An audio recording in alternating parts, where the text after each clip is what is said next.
Creativity is like a battery, and it needs to be filled. Hi, I'm Eliana Poe, a horror author from Northern California, and today we're going to talk about writer's block. Writer's block can be caused by a host of things, like a lack of ideas or anxiety to fill the page. Some things I do to refill my battery include going for walks, going out in general, whether it's in nature or in public, reading, watching TV, or dream logging.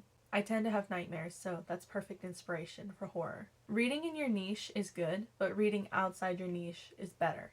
People tend to get in a rut, or they think that all their ideas have to be unique. No idea is entirely unique, as we collect data, chew it up, and spew it out onto the page. But a good way to stay away from tropes and repetition in your genre is to read outside your genre and consider how you can implement scenes, characters, and plot advancements from this new genre. For example, you don't see a lot of horror movies where the main character goes on a romantic dinner that ends in a good way. I feel like someone a very long time ago took a scene from a romance and made it horror, and it's just stuck. You're obviously free to do the same because creativity is limitless. Sometimes forcing yourself to write can get you out of writer's block. When I sit at the computer and just cannot think of an idea, I usually try to shut off all thoughts and channel that voice that gives me the story. That's my little story voice. And no matter how ridiculous it is or far off from the plot, I still write down the sentence that little voice gives me. It generally gets me out of writer's block and gets me into the flow of the scene, and it's not too hard to tie into the plot. I only recently learned how to do this because I took part in NaNoWriMo in 2022. You obviously don't have a lot of time for writer's block, so you have to force yourself through it. Writing 1,600 words a day is not exactly easy. But is this the best solution?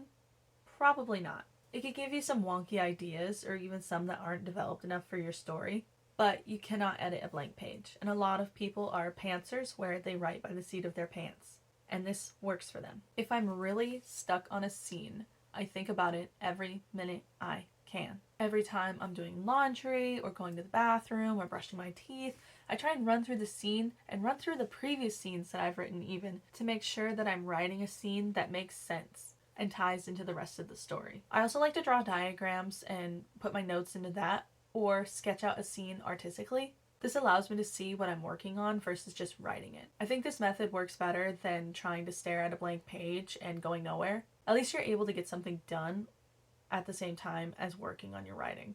Because half of writing is just thinking about your story. In the end, it's most important to just give yourself time. Writer's block can last a long time, no matter how much you try to prevent it. And for me personally, there's no proven way to solve it. Filling your mind with creative inspiration is most important and most preventative of writer's block. If you're a creative and looking for advice, be sure to check out this video on my channel. And don't forget to gently caress that like and subscribe button for me. I'll be sure to post more videos soon.